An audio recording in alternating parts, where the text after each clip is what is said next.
அனைவருக்கும் வணக்கம்.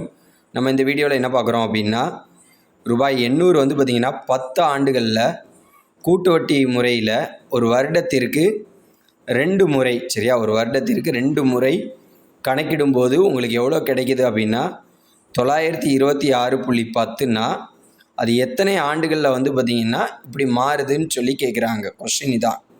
அப்போ நம்ம கூட்டு வட்டின்னு எடுத்துக்கிட்டாலே b × 1 + r/100 power n equal to amount. சரிங்களா, n ஈக்குவல் டு அமௌண்ட். இப்போ வந்து பார்த்திங்கன்னா பியோட வேல்யூ எனக்கு 800, சரியா, பியோட வேல்யூ 800 ப்ளஸ் ஆரோட வேல்யூ ஆண்டிற்கு இருமுறைன்னு சொல்கிறதுனால நம்ம வந்து 10% அதில் பாதி 5ன்னு சொல்லி எடுத்துக்கலாம். பவர் எத்தனைன்னா 2n ஈக்குவல் டு 926.1ன்னு சொல்லி எடுத்துக்கிட்டோம். இப்போ இதிலேருந்து என்ன நடக்குது அப்படின்னா அந்த 800 அங்கிட்டு போயிடுது.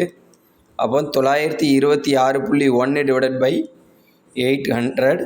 இப்போ புள்ளி மேலே இருக்கிறதுனால 10ஆல் பெருக்கி 10ஆல் டிவைட் பண்ணால் உங்களுக்கு 9261/8000 சொல்லி கிடச்சிரும். ஆக்சுவலாக நீங்கள் என்ன 9261ங்கிறது 21ஓட க்யூபுங்கிறத நீங்கள் வந்து ஞாபகம் வச்சுக்கணும். இந்த கணக்கில் இருந்து இது இந்த 21 க்யூபை நீங்கள் படிச்சுக்கிடுறீங்க, ஓகேவா. இப்போ இதிலேருந்து பாருங்கள், 100ஐ கொண்டு இங்கே பெருக்குனீங்க அப்படின்னா உங்களுக்கு என்ன கிடைக்குன்னா 105/100 பவர் 2n ஈக்குவல் டு, நான் சொல்லிட்டேன் 9261ங்கிறது 21 க்யூப்.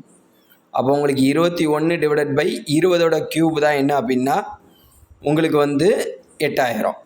அப்போ இது ரெண்டையும் கேன்சல் பண்ணிங்கன்னா 20, இங்கேயும் 21. அப்போ இது ரெண்டும் சேமாக இருக்கும்போது 2n ஈக்குவல் டு 3. அப்போ n ஈக்குவல் டு என்ன அப்படின்னா 3/2. இப்போ இதை நீங்கள் மிக்சடு ஃப்ராக்ஷனாக மாற்றினீங்க அப்படின்னா, கலப்பு பின்னமாக மாற்றினீங்கன்னா 1/2. அப்போது கிட்டத்தட்ட 1.5 ஆண்டுகள் வந்து என்ன பண்ணும் ஆகும்னு சொல்லி கொடுத்துருக்காங்க, ஓகேவா. ஆன்சர் வந்து பி. அடுத்து நம்ம பார்க்க போகிறது வந்து பார்த்திங்கன்னா ஆண்டொன்றுக்கு 4% என்னும் வட்டி வீதத்தில் 1.5 ஆண்டுகளுக்கு 5000 மீது ஆண்டிற்கு ஒரு முறையும் மற்றும் அரையாண்டிற்கு ஒரு முறையும் அசலுடன் சேர்க்கப்படும் கூட்டு வட்டி தொகைகளுக்கான வேறுபாடு கேட்குறாங்க. அதாவது 5000த்தை ஆண்டுக்கு ஒரு முறையும் கணக்கிடுறாங்க, ஆண்டுக்கு இருமுறையும் கணக்கிட்டால் ரெண்டுக்குரிய வேறுபாடு எவ்வளோன்னு சொல்லி கேட்குறாங்க, சரியா. முதல்ல ஆண்டுக்கு ஒரு முறை கணக்கிடுவோம். இப்போ வந்து பார்த்திங்கன்னா எத்தனை சதவீதம்ங்கிறது 4%. எத்தனை சதவீதம்? 4%. அப்போது உங்களுக்கு வந்து அதே ஃபார்மில் தான் இது வந்து கூட்டு வட்டின்னு சொல்லி பார்த்துட்டோம். b × 1 + r/100 power n equal to amount, சரியா, n ஈக்குவல் டு அமௌண்ட். இப்போது நமக்கு b வந்து எவ்வளோன்னா 5000. கிட்டத்தட்ட வந்து பார்த்திங்கன்னா 1.5 ஆண்டுகள்னு சொல்லி கொடுத்துட்டாங்க, 4%. அப்போ 1.5 ஆண்டுகளுக்குன்னா ஒரு ஆண்டுக்கு வந்து பார்த்திங்கன்னா 104/100 போட்டுடலாம், ஓகேவா. ரெண்டாவது ஆண்டுக்கு வந்து பார்த்திங்கன்னா பாதி மாதம்தான் இருக்குது, 6 மாதம் தான் இருக்குது, அரை இயர் தான். அதனால் 102/100ன்னு போட்டு நம்ம இப்போ அமௌண்ட்டு கண்டுபிடிக்க போகிறோம். இதையும் என்ன பண்ணுங்கள், கேன்சல் பண்ணுங்கள். இந்த 0 என்ன ஆயிரும், கேன்சல் ஆயிரும். அப்போ 4×5 5, ஓகேவா, 2×5 10, 4×2 இங்கே வந்து 5 1.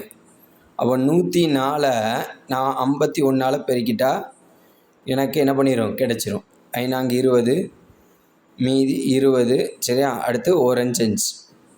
அப்போ எனக்கு என்ன கிடைக்கும் அப்படின்னா 5304 ரூபா கிடைக்கும். 5304 ரூபா கிடைக்கும், ஓகேவா. நெக்ஸ்ட்டு வந்து பார்த்திங்கன்னா ஆண்டிற்கு அரையாண்டிற்கு ஒரு முறைன்னு சொல்லி கொடுக்குறாங்க. அப்போது அதே 5000, சரியா, இன்ட்டு அரையாண்டுன்னு எடுத்துக்கிட்டிங்கன்னா 1.5 வருஷத்தில் 3 இது இருக்குது. அப்போ வட்டி விதத்தில் பாதி எவ்வளோன்னா 2. அப்போ 102/100 இன்ட்டு 102/100 இன்ட்டு 102/100 இதை தான் கால்குலேட் பண்ணணும்.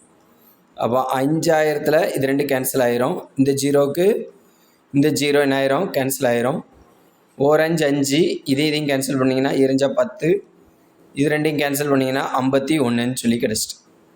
அப்போ 102 51ஆல் பெருக்குங்க.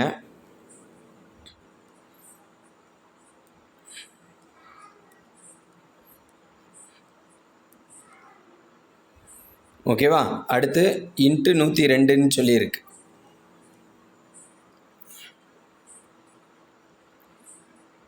இதையும் பெருக்கிட்டீங்க அப்படின்னா 4 0 4 2 10. ஓகே, 0 2 0 இங்கே வந்து என்னப்பா இருக்குது 2 5.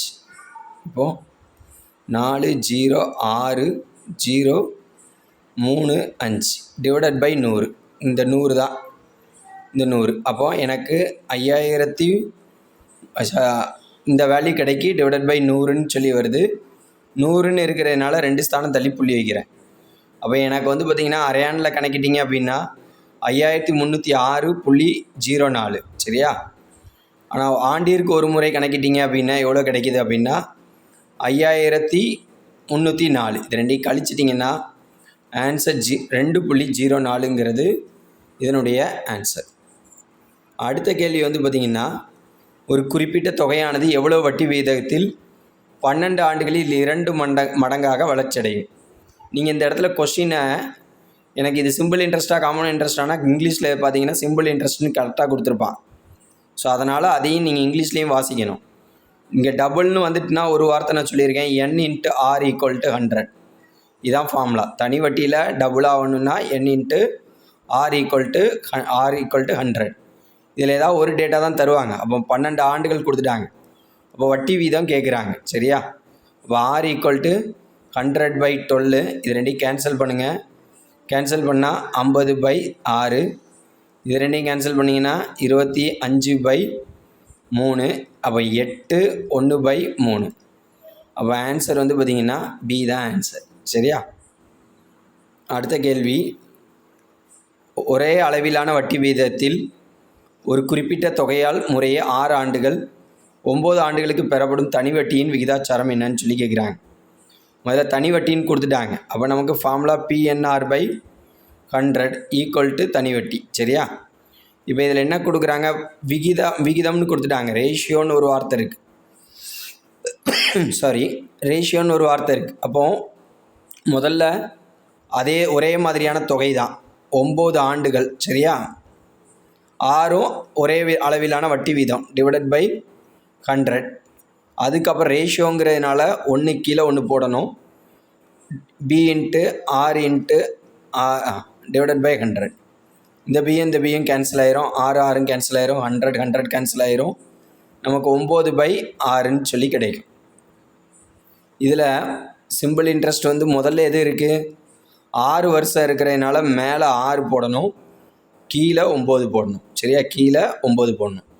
அப்போ எனக்கு 6/9ன்னு கிடைக்கும். இது ரெண்டையும் கேன்சல் பண்ணிங்கன்னா 2/3. அப்போ ஆன்சர் 2:3. அப்போ ஆன்சர் வந்து பார்த்திங்கன்னா சி தான் ஆன்சர். அடுத்து, ஒரு தொகையானது 9 ஆண்டுக்கு 9% வட்டி விகிதத்தில் 5 ஆண்டுகளில் வந்து பார்த்திங்கன்னா தனி வட்டியாக இவ்வளோ அமௌண்ட் கிடைக்கி, அதாவது ஒரு தொகை கிடைக்குன்னு சொல்லி கொடுத்துட்டாங்க. ஸோ அப்போ நம்ம இதிலேருந்து என்ன கண்டுபிடிக்கணும் அப்படின்னா அத்தொகை எவ்வளவுன்னு சொல்லி கேட்குறாங்க. அப்போ தனி வட்டி கொடுத்துட்டாங்க. ஓகேவா? அப்போ பாருங்கள், இப்போ PNR/100 = தனி வட்டி, அதாவது சிம்பிள் இன்ட்ரெஸ்ட். எனக்கு இதில் அசல் தெரியுமான்னா தெரியாது. அப்போ B × என்னோட வேல்யூ வந்து பார்த்திங்கன்னா 9, அதாவது 5 ஆண்டுகள் சதவீதம் R. அப்போ டிவைடட் பை 100 = தனி வட்டி எவ்வளோன்னா 4016.25. அப்போ எனக்கு இதிலேருந்து பார்த்திங்கன்னா பியோட அசல் தான் வேணும். 4016.25 டிவைடட் பை 45. கீழே இருக்கிற 100 மேலே போயிடும். அப்போ மேலே 100ன்னு வந்துடும். இப்போ இதை வெட்டி கொடுங்க. சரியா? 5ஆல் வெட்டினீங்கன்னா 9 5 45, 8 5 40, 0 3 5 15. ஓகேவா? 0 3 5 15, 2 5 10, 5. ஓகே. அடுத்து கண்டிப்பாக 9ஆல் டிவைட் ஆகக்கூடிய நம்பராக தான் இருக்கும். அப்போ 80ன்னு எடுத்துக்கிட்டிங்கன்னா சாரி 9 72 ஓகேவா. அப்போ 8 அடுத்து வந்து மீதி 8 இருக்குது, அப்போ 9 சரியா. மீதி வந்து பார்த்திங்கன்னா 2, அப்போ 22 ஆயிரும். அப்போது 29 18, மீதி 4 59 45. அப்போ 89.25 இன்ட்டு 100னா 8925 தான் ஆன்சர். அடுத்து 50வது கணக்கு எடுத்துக்கிட்டிங்க அப்படின்னா நமக்கு வந்து பெர் ஆனம் வந்து காம்பவுண்ட் இன்ட்ரெஸ்ட்டோட வேல்யூ வந்து 6/1/24ன்னு சொல்லி கொடுத்துட்டாங்க. அமௌண்ட் வந்து பார்த்திங்கன்னா என்னவா மாறுதுன்னா 4913ன்னு மாறுது. அப்போது எத்தனை ஆண்டுகள்ங்கிறது 3 ஆண்டுகள். நமக்கு காம்பவுண்ட் இன்ட்ரெஸ்ட்டுக்கு formula b × 1 + r/100 power n equal to amount. சரிங்களா. ஃபார்முலா மட்டும் கரெக்டாக முதல்ல எழுதி கிவன் டேட்டா எழுதினாலே ஆன்சர் வந்துடும். அப்போ எனக்கு வந்து பிரின்சிபல் வந்து தெரியாது. 1 + ஆரோட வேல்யூ வந்து பார்த்திங்கன்னா கலப்பு பின்னத்தில் இருக்குது, அதை பின்னமாக மாற்றிக்கோங்க. அப்போ 6/1/4 ஈக்குவல் டு இது ரெண்டையும் பெருக்கி இதை கூட்டிட்டிங்கன்னா மிக்சடு ஃப்ராக்ஷனாக மாறிடுது. 24 25/4ன்னு சொல்லி கிடச்சிட்டு. அப்போது 6க்கு பதிலாக 25/4 இன்ட்டு 100 பவர் க்கு பதிலாக 3 ஆண்டுகள் ஈக்குவல் டு எவ்வளோன்னு சொல்லி 4913. இப்போ பாருங்கள், ஒரு 25 இதை வெட்டி கொடுத்தீங்கன்னா 4 25 100. அப்போது எனக்கு b × 1 + 1/16ன்னு சொல்லி கிடச்சிட்டு பவர் 3 ஈக்குவல் டு 4113. இப்போது இது ரெண்டையும் பெருக்கிட்டேன் அப்படின்னா 16 + 1 17. அப்போ b × 17/16 கியூப் ஈக்குவல் டு 4913. இப்போது இந்த பியை வச்சுட்டு மற்ற எல்லாத்தையும் நான் அங்கே கொண்டு போகிறேன். சரியா. பியை வச்சுட்டு மற்ற எல்லாத்தையும் கொண்டு போனேன் அப்படின்னா b = 4913 இன்ட்டு 16/17 எத்தனை தடவை? 3 தடவை போடும். இப்போது கண்டிப்பாக கேன்சல் பண்ணுங்கள். 1 17 17, 2 17 34. சரியா. மீதி 34 15, அப்போ 151. அப்போ 17 எத்தனை தடவை இருக்குதுன்னு பார்க்கணும். 151 8 போட்டிங்கன்னா 7 8 56. ஆமாம், அப்போ 8 தடவை இருக்குது. ஓகே. அப்போ 151 8 தடவைன்னா மீதி 15ன்னா 153. அப்போ 153ன்னா 9 தடவை இருக்கும். அப்போ 289ன்னு கிடச்சிட்டு. இதையும் 17ஆல் வெட்டுங்க. 1 17 17. சரியா. மீதி 11 119. 7 தடவை 17 7ஆல் பெருக்கினீங்கன்னா உங்களுக்கு 119 கிடச்சிரும். அப்போ 7, அப்போ 17. இதையும் கேன்சல் பண்ணிங்கன்னா முடிஞ்சிச்சு. அப்போ 16 கியூப் எவ்வளோன்னு சொல்லி கண்டுபிடிக்கணும். 16 கியூப்னு எடுத்துக்கிட்டிங்கன்னா 16 × 16 256. இதையும் பெருக்கிட்டிங்கன்னா 6 36, மீதி 3 5 30 33, மீதி 3. சரிங்களா. 2 12 15. அடுத்து 6 5 2 சாரி பெருக்கிற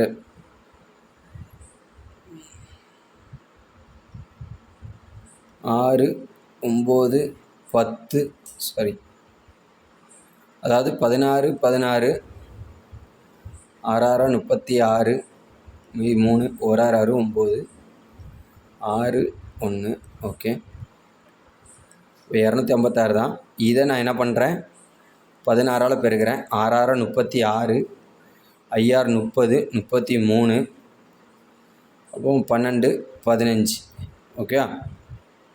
இப்போ 15 36. அதுக்கப்புறம் 6 5 2 6 9 என்ன கிடச்சிச்சு 10 4096. அப்போ ஆன்சர் வந்து பார்த்திங்கன்னா 4096. ஓகே. நெக்ஸ்ட்டு 51வது கணக்கு பார்க்க போகிறோம். 15,000 ரூபாய் மீதம் 2 ஆண்டுகளுக்கு கிடைக்கும் கூட்டு வட்டி மற்றும் தனி வட்டி தொகைக்கான வேறுபாடுன்னு கொடுத்துட்டாங்க. அதாவது கூட்டு வட்டிக்கும் தனி வட்டிக்கும் இடையான வேறுபாடுன்னு கேட்டுட்டாலே ஃபார்முலா PR²/100² படித்து வச்சுக்கோங்க. கூட்டு வட்டிக்கும் தனி வட்டிக்கும் இடையான வேறுபாடு PR²/100². அப்போ பியோட வேல்யூ வந்து பார்த்திங்கன்னா 15,000. R² வேல்யூ வந்து பார்த்திங்கன்னா எனக்கு என்னன்னு தெரியாது. ஓகேவா? அப்போ டிவைடட் பை 100²னா 100 × 100 இதோட வேறுபாடு எனக்கு கொடுத்துட்டாங்க 96ன்னு. இப்போ வெட்டு கொடுத்தா போதும். இந்த 0 கேன்சல் ஆகிடுச்சு, இந்த 0. ஓகேவா? இப்போ பாருங்கள், I 3 15, 3 9, 2 6. ஓகேவா? 4 5, 2 10. இப்போ R²/2 = 32. அப்போ R² இந்த 2 இங்கே வந்துச்சுன்னா மல்டிபிள் ஆயிரும். அப்போ 64. அப்போ ஆரோட வேல்யூ 8. 8² தான் 64. அப்போ இதுதான் இதோடைய ஆன்சர். அடுத்து வந்து பார்த்திங்கன்னா, ஒரு தனி வட்டி விகிதத்தில் ஒரு குறிப்பிட்ட தொகையானது 2 ஆண்டுகளுக்கு 720 மேலும் இங்கிலீஷில் ஆஃப்டர் அப்படின்னு கொடுத்துருக்காங்க. அப்போ 2 ஆண்டில் 720. அப்போ 2 கூட 5 கூட்டினீங்க 7 ஆண்டு. அப்போ அது 7 ஆண்டில் 1020 மாறுது. 2 ஆண்டில் 720 கழிச்சிங்கன்னா 5, இங்கே 300.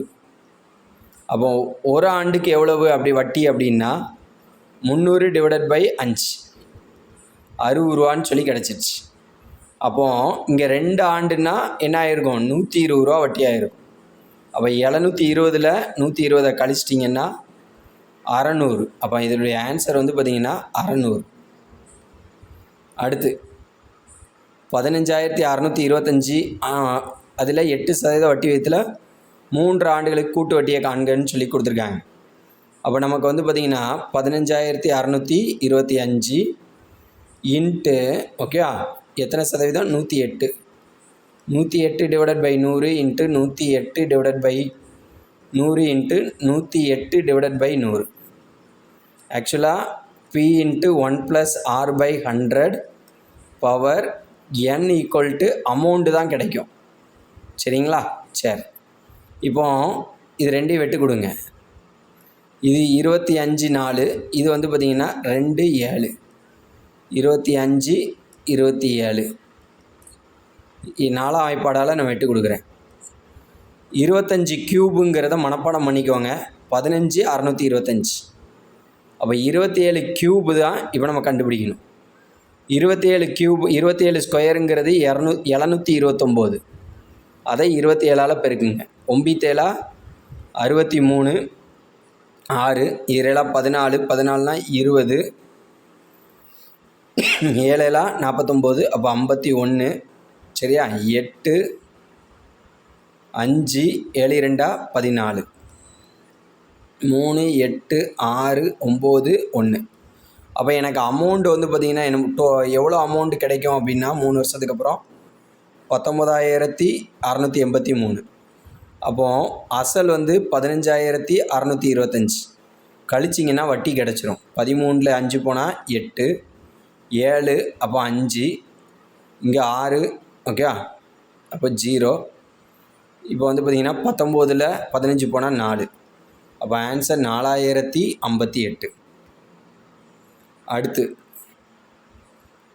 ஆண்டொன்றைக்கு தனி வட்டி விகிதமானது 10%லிருந்து 12.5% அதிகரிக்கும் போது ஒரு நபருக்கு ஆண்டொன்றுக்கு கிடைக்கும் வட்டியானது 1,250 ரூபாய் அதிகரிக்கின்றது எனில் அவர் செய்துள்ள முதலீடு தொகை எவ்வளவுன்னு சொல்லி கேட்குறாங்க. அப்போது உங்களுக்கு ஆண்டொன்றுக்கு 10%லிருந்து 12.5% மாறுது. அப்போது முதல்ல தனி வட்டின்னு கொடுத்துட்டாங்க, PNR/100. சரியா? அப்போ பியோட வேல்யூ வந்து பார்த்திங்கன்னா எனக்கு தெரியாது. என்னோட வேல்யூ வந்து ஒரு ஆண்டு தான். இது எத்தனை சதவீதத்துலேருந்து எத்தனை மாறுதுன்னா 10லேருந்து 12.5. 12.5ன்னு இருக்கிறத நான் 25/2ன்னு எடுத்துக்கிட்டேன். Divided by 100. அப்போ எனக்கு இங்கே 100. ஓகேவா? இதிலேருந்து 10% நான் கழிச்சிட்டேன் அப்படின்னா எனக்கு என்ன கிடைக்குது அப்படின்னா 1,250 ரூபா கிடைக்குதான். இதுதான் ஆன்சர். அதாவது இதுதான் அந்த கொஷினுடைய பேட்டர்ன். ஒரு 12.5% இருந்து 10% எனக்கு டிஃப்ரென்ஸ் பண்ணிங்க அப்படின்னா 1250 ரூபா கிடைக்குதுன்னு கொடுத்துருக்காங்க.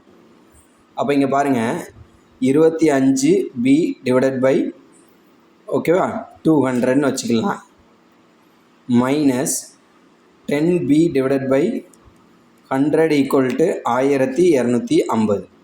இப்போ இது ரெண்டு சமப்படுத்தணும் அப்படின்னா கீழே 200 இங்கே 100ன்னு இருக்குது. அப்போ இதில் ரெண்டு எல்சிஎம் எடுத்திங்கன்னா 200 தான் வரும். 25B டிவைடட் பை 200 மைனஸ் இங்கே 2ஆல் பெருக்கிங்கன்னா 20B divided by 200 equal to 1250. இப்போ இதில் கீழே ஒன்று போல் இருந்துச்சுன்னா மேலே உள்ளதை கழிச்சிடலாம். 25Bலேருந்து 20Bயை கழிச்சிங்கன்னா 5B divided by 200 equal to 1250. இப்போ இது அங்கே போச்சுன்னா 5B equal to 1250 into 200. Okay, 125 2ஆல் பெருக்கிட்டிங்கன்னா எவ்வளோன்னு கிடைக்கும் உங்களுக்கு? 250. மொத்தம் 3 0. 5B ஈக்குவல் டு, இப்போது 5ஆல் டிவைட் பண்ணிட்டீங்கன்னா உங்களுக்கு அசல் கிடச்சிரும். 4 5 5 5 25. அப்போது உங்களுக்கு வந்து பார்த்திங்கன்னா ஆன்சர் 50,000. இப்போ ஆன்சர் வந்து பார்த்திங்கன்னா 50,000ங்கிறது தான் ஆன்சர். சரி, தேங்க்யூ.